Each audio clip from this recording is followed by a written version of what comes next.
Hello everyone, it's Attacker72 here, and for today. So, Super Mario Bros. Wonder is officially out worldwide for the Nintendo Switch, and I have been playing quite a good few hours on this game alongside with Sonic Superstars, which I bought alongside with it on its launch day. However, I wanted to just kinda, review Mario Bros. Wonder first before I get to the Superstars, but on to the topic itself. Super Mario Bros. Wonder, a game that 2D Mario games have never seen before.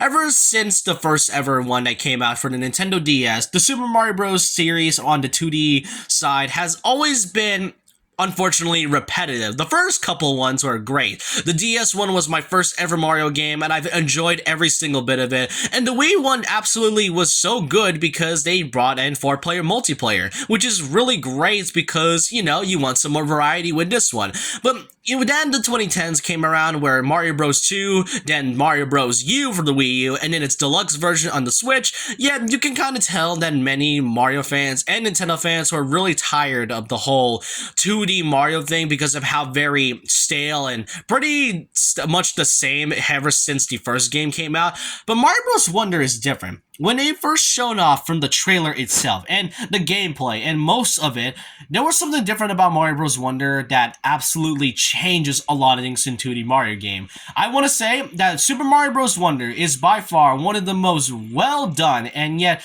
weirdest yet most wonderful game I have ever played. No pun intended right there. So the review here, I'm going to be reviewing Mario Bros. Wonder from everything from the gameplay to the aesthetics to the online, everything else about Mario Bros. Wonder, and to see whether this game should buy it or not. You may know the answer by the end, but I want to just talk about my own thoughts from here. So let's start out with the fact of the story. This time you're not in the Mushroom Kingdom, you're now in the Flower Kingdom, and while it does kind of retain the same level themes from the past few 2D Mario games like grass, desert, lava and all that, water too.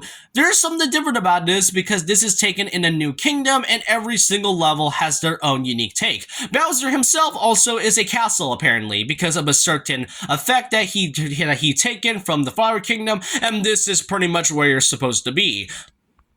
This time, you're given a variety of new characters this time. Aside from Mario, Luigi, Yellow Toad, and Blue Toad, this time we got a lot of brand new characters that are in this game. There we got Toadette and Nabbit, who were actually in the U titles and all, which, I wouldn't really say they were new. They were part of the 2D Mario games before. But then you got characters like Peach, Daisy, and the colored Yoshis from the green one, the red, the yellow, and the blue Yoshi, which you've never really seen as much before. That makes it a total of technically 8 characters, but if we're talking about these characters separately, that is a total of 12 characters, making this the most well done roster in a 2D Mario game since Super Mario Bros. U, or the Wii to be exact. And what's even greater is the fact that some of these characters have never been playable in a 2D Mario game before. The last time we saw Peach in a 2D Mario game as a playable one was back in Super Mario Bros. 2, more specifically the one from the West and not the Lost Levels,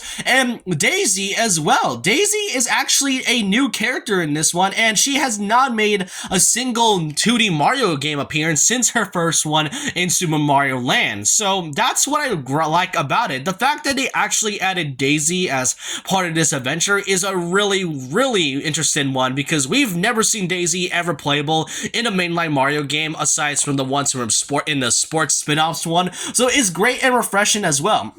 One gripe I have about this, however, is the fact that the Yoshis and Nabbit, while these characters are playable, they are kind of stuck behind easy mode. Like with Nabbit, he just doesn't get hurt at all, and Yoshi's, while he does get hit, he doesn't also take any items and won't get any damage as well, which I don't understand why that's the case. Why not just make them be part of the other cast where they do take damage and that's about it? Nabbit has been playable for like a while now since Super Luigi U, so I don't see why you can't make some of these characters, playable alongside while having the same conditions as the other main cast characters. Another thing to mention about it is that you can ride Yoshi as well, but you can also ride Yoshi while being a Yoshi. That's what I like right there.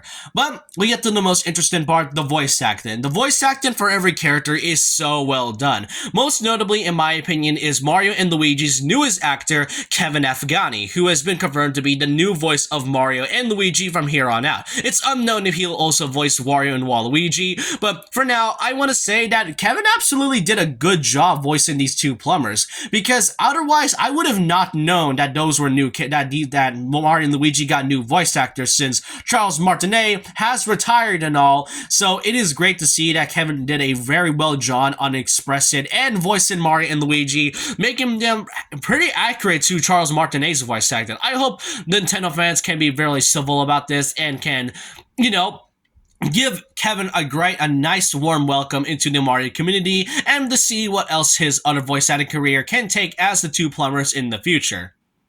Then we get to some gameplay aspects. Some gameplay aspects I want to mention is the fact that the badge system is now part of this game. The roster itself, they all technically play the exact same, with the exceptions of Yoshi's, because they actually have the flutter jump and can swallow other stuff like, shells and everything else.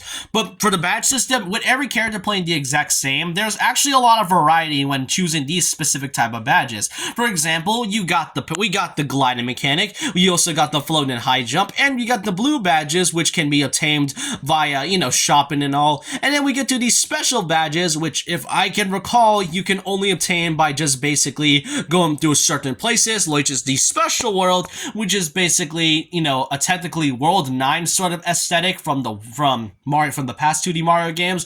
But I like the badge system. It gives out a lot of variety and a lot of versatile strategy on what you're supposed to use on certain levels. Pretty much making this quite replayable, and a lot of, replayability on a lot of these levels.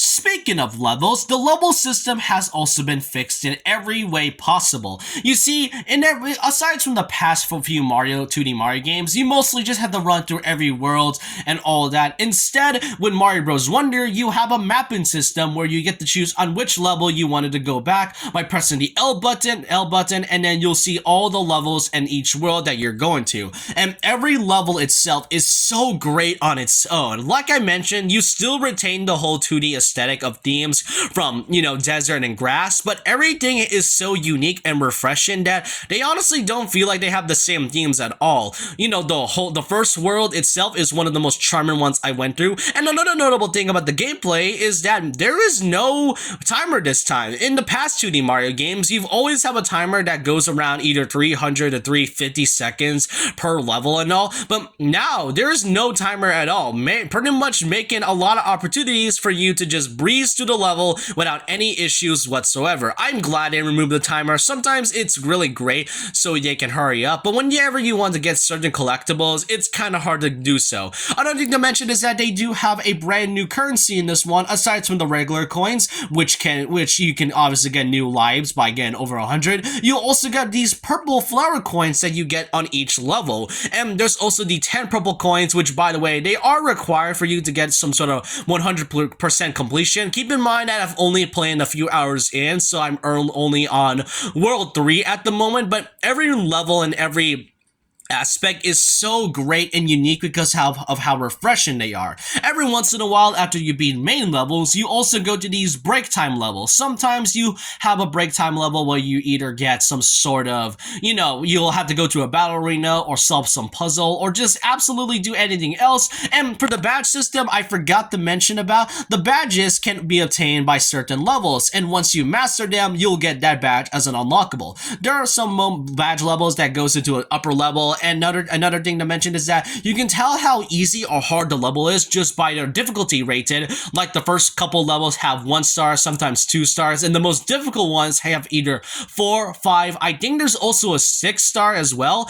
So that makes a lot of variety and a lot of difficulty even great. Some of them are really hard if you don't have the patience, but you'll get through it, and absolutely they have a lot of things great about these levels because each of them are creative, each of them is charming, and all of them feel so alive. Even the enemies and the voice acting, the animation is so bright and beautiful, and you can tell how charming they made everything else. The flowers talking as well, they have some fun one-liners.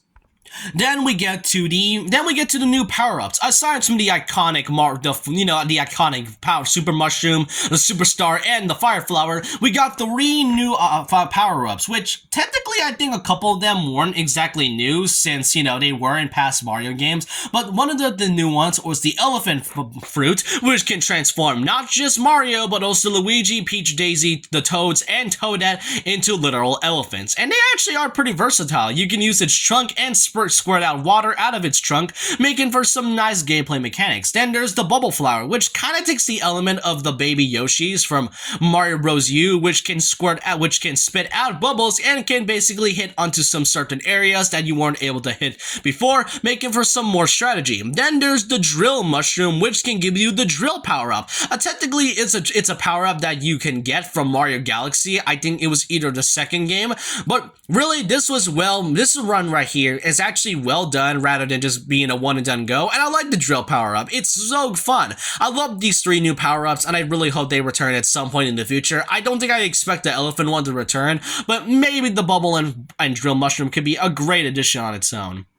Then, on some certain levels, you'll also have to go through a place known as the Wonder Effect, taken from the Wonder Flower, which is kind of the reason why Bowser looks like a castle from the start. The Wonder Flower can be taken from anything, and once you go into there, you'll go into some strange areas from that you never really thought. For example, you can either transform into some slime, a freaking cake, a Goomba, and heck, sometimes you'll have to face some bosses, and there are moments where those Wonder Effects can have a timer, so you better be careful on what you're doing. One thing's for sure is that some of the levels, there's sometimes one Wonder Seed, in which this is a way you can unlock certain levels that are locked behind these piranha plants. But once you get the Wonder Seed, sometimes you either have 1 Wonder Seed, but in some levels you either have 2, and on a rare occasion 3 Wonder Seeds, because secret exits are back in this game, which, you know, I do appreciate. I do love me some secret exits. And not just the secret exits, you also have some levels having a music level, which, you know, I never thought that would be one of my most well done. I never thought music levels would be one of my most favorite ones by far, but they really did a lot of things. They made enemies sing it as well. They made some of the, you know, aesthetics and the pipe sing. This is only one of the levels I'm showing you right now, but there are other levels that have these, so enjoy them while you can. Now, unfortunately, you can't really have any good pros without talking about its cons. Now, I did mention before that the character roster, while it's great, I still don't get the reason why Yoshis and the Nabbits are locked behind the easy mode, but then there's also some of the bosses. Keep in mind, I'm only on the 3rd world, so I haven't gotten through all the bosses yet, but so far, I've only faced Bowser Jr. at least a couple times, and then one of them I think one of them was a Bowser's airship one. The problem with it, though, is the fact that they all kind of feel like they have that sort of boom boom feeling, you know, how you've always fight the same mini boss 3 times and all. That kind of is the same thing what's been happening with Mario Bros. Wonder. The bosses are still kind of the same and repetitive, which is a shame. Now, thankfully, Bowser Jr. has some different phases and all, instead of just being a terrible one. My issue is the fact that, you know, they honestly don't give out much variety other than the fact that you face these bosses a few more times, which is a shame though, as the level design is so great and charming. Meanwhile, the bosses, they don't really give out much aside from the fact that, hey, you're fighting Bowser Jr. 3 times, so hey, let's do that. But that's just one of my only gripes about these levels. Now we get to the online stuff, or the multiplayer in the aspect. Now, if you are a local player, which if you have friends and all, you can basically play the typical 4-player co-op, this time with a variety of characters, and it's fun on its own as long as you don't fight over some certain aspects that happen throughout the levels. But if you don't have any friends, or have at least online friends, you can try it out with the online mode, and it's pretty different than basically having a multiplayer online co-op, as there's a lot of things different about it. First of all is that there are a lot of players shown in the entire world, which meaning that they either are expert players on Mario Bros. Wonder, or they may help you on certain levels. For example, such as the fact that they do come along with you, this time being known as ghost friends, basically meaning that you can just find these levels at any point, and they can kind of help you in certain aspects. For example, if you die at some point, then you're basically back as a ghost, and they can pop you out, making sure you don't die at all. And there, if you want, you can also have a friend race in which you have to see which of the other 4 players can make it to the very end of it. Now, I really like these online aspects instead of it being an online multiplayer and all, because I don't think we want another situation of what happened with Super Mario Maker 2. The online experience, from my perspective, in Mario Maker 2 wasn't great, but from my perspective, from Mario Bros. Wonder specifically, yeah, there's a lot of things about it that has some flaws, but there are some good things about it, which I do appreciate altogether.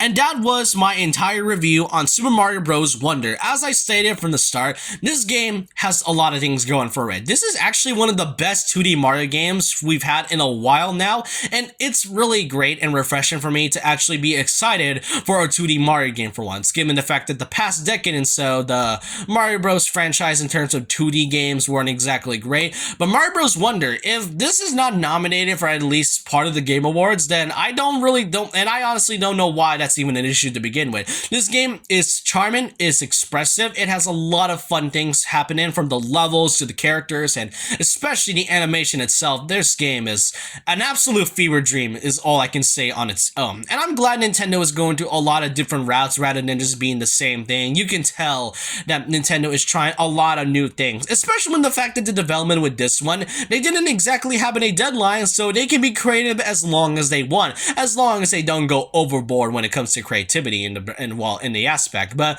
let me know your thoughts and opinions down below about this. What do y'all think of Super Mario Bros. Wonder? And if you think this game is deserving of you, and if you're asking, is this game worth it? Absolutely, buy this game right now. If you don't want to buy it, that's fine by me. But let me know your thoughts and opinions down below about this. And so with that, leave a like, comment, subscribe, hit the notification bell for more videos, follow my Twitter, and I'll see you guys next time. And remember this, once a legend, always a legend.